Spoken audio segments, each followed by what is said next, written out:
Oi, pessoal. Bom, aqui quem vos fala é o professor Helder. Então, conforme nós tínhamos combinado na semana passada, eu preparei esse vídeo para vocês, que é uma revisão acerca dos assuntos que serão cobrados na nossa prova, ok? Bom, então eu irei falar nessa revisão sobre o potencial elétrico, onde estarei discorrendo sobre as principais fórmulas ou equações que vocês irão precisar para fazer a prova. E no final irei fazer uma rápida revisão de corrente elétrica. Essa parte final é mais para mostrar o conceito de corrente elétrica e lembrar a vocês de algumas coisas que são de importância, né, nesse segundo conceito, né, que é a corrente elétrica. Bom, então vamos lá.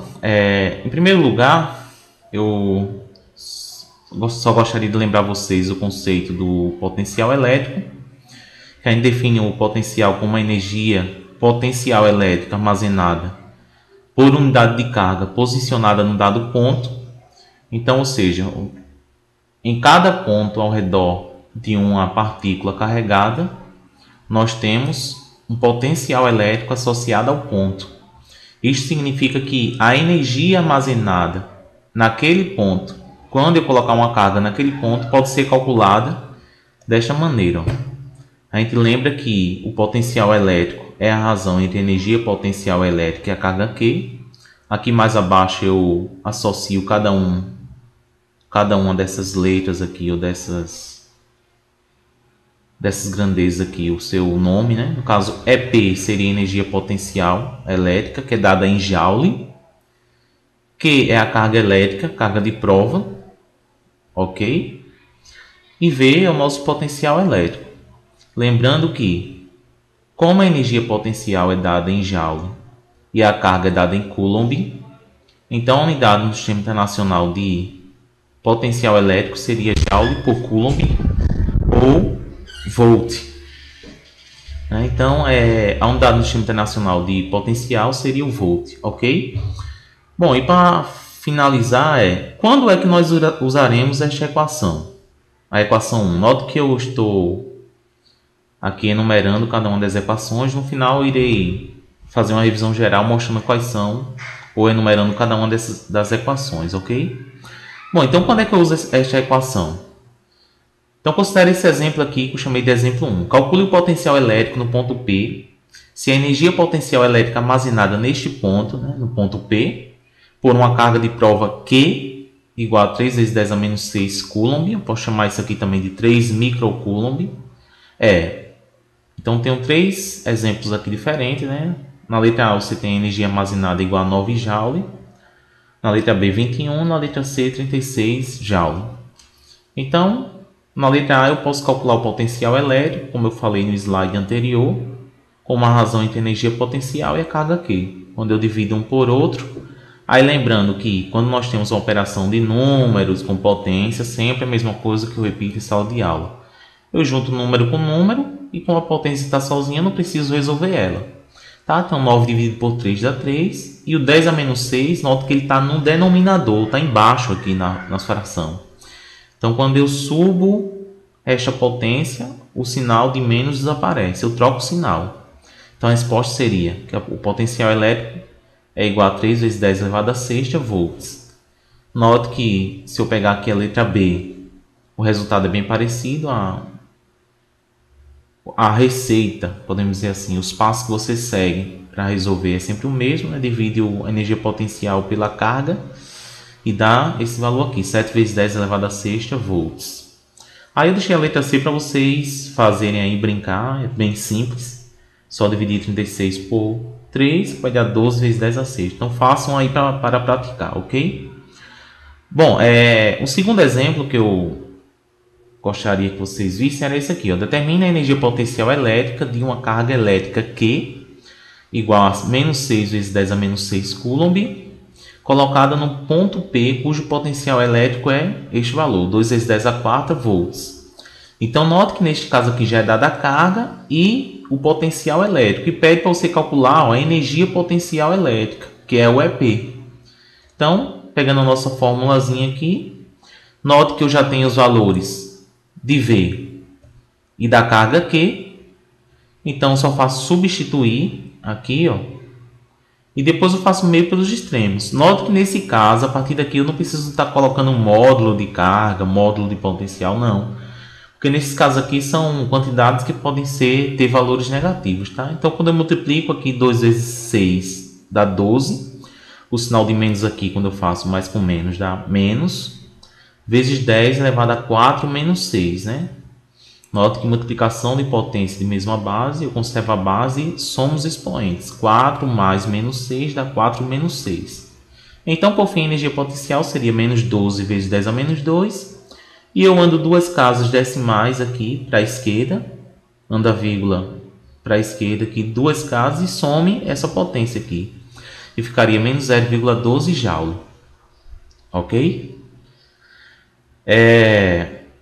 Bom, nós vimos também durante as aulas como nós calculávamos o potencial criado por uma partícula eletrizada. Então considere aqui que você tem uma partícula. Eu coloquei aqui uma partícula positiva, mas ela pode ser negativa sem problema nenhum. Então tem uma partícula positiva, ou de carga Q maiúsculo nesse caso, tá, gente?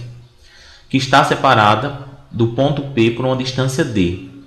Então eu posso calcular o potencial no ponto P através desta equação, que é a equação 2. V igual a K0Q sobre D. Note que é só D, não é D ao quadrado. D ao quadrado seria a expressão para o campo elétrico, tá? Então V é K0Q sobre D. Então neste caso aqui eu faço uma relação de todas as quantidades que nós temos aqui. O K0 é aquele mesmo valor que eu já repeti inúmeras vezes em sala de aula. K0 igual a 9 vezes 10 a nona Newton metros quadrado por Coulomb ao quadrado, que é a nossa constante eletrostática do vácuo, tá? Que é a carga elétrica, que é dada em Coulomb, e a distância tem que ser dada em metros. Por quê? Porque quando você substituir aqui, se a distância estiver em centímetro, vai dar conflito com esta unidade aqui. Eu noto que a unidade K0 é dada em metros quadrados. Então, se vier em centímetro, se no problema que você for resolver a distância vier em centímetros, é só você transformar para metros, que é só dividir por 100, né? Todo mundo sabe fazer isso, ok? Bom, e suponha que agora eu coloco uma carga Q neste ponto P. Então, note que eu tenho uma carga Q maiúsculo, que é essa carga daqui, e tenho outra carga. Eu posso calcular, neste caso aqui, a energia potencial, que seria a nossa terceira equação que vocês precisam saber. A energia potencial seria K0 vezes o produto das duas cargas, Q maiúsculo vezes o Q minúsculo, sobre a distância. Note que neste caso aqui na distância também não é ao quadrado. E aqui você não precisa colocar o módulo das cargas, como acontecia na lei de Coulomb, para você calcular a força elétrica. Não precisa do módulo das cargas, tá? Então tem essa diferença aí. Sempre fiquem atentos nessa diferença, porque se vocês colocarem o módulo aqui, vai dar tudo errado, ok? Bom, aí eu fiz aqui um esquemazinho só para enfatizar essas duas equações, tá? Só um detalhe. Bom, então o exemplo 3, que eu gostaria que vocês atentassem, tá? Seria a questão 13 da página 73. Eu não digitei a questão aqui, mas eu vou ler para vocês e já vou colocar aqui quais são as grandezas que nós temos no nosso problema, tá? Em um meio de constante eletrostática igual a 9 vezes 10 a nona Newton metro quadrado por Coulomb ao quadrado, encontra-se uma partícula solitária eletrizada com carga mais 5 microcoulomb. Então, K0 já é dado, a carga Q mais 5 microcoulomb, lembrando que o micro vale 10 a menos 6. E ele pede para você calcular o valor do potencial elétrico em um ponto P, situado a 3 metros dessa partícula. Então, no problema, o D já foi dado em metros, então fica mais simples. Então, é só pegar a minha equação 2 e substituir as quantidades que eu tenho. 9 vezes 10 a nona, 5 vezes 10 a menos 6 é o valor da carga, e 3 é a distância, 3 metros, tá? Então faz aqui só um jogo de, mais uma vez, junto número com número, potência, eu junto com potência. Ok? Então o que é que dá? 9 vezes 5, 45, dividido por 3, 15. 10 a nona vezes 10 a menos 6, conserva a base 10, somos expoentes, 9 mais menos 6. 9 menos 6 igual a 3. E aqui eu posso andar uma casa para a esquerda para colocar esse número aqui em notação científica. Note que para que esteja em notação científica, este número aqui que aparece na frente, ele tem que estar entre 1 e 10. Tem que ser maior ou igual a 1 e menor do que 10. Então, o potencial no final seria 1,5. Quando eu ando a vírgula para a esquerda, eu aumento 1 no expoente aqui. Então, 3 mais 1 igual a 4. Então, neste problema aqui, o valor do potencial seria 1,5 vezes 10 a quarta volts.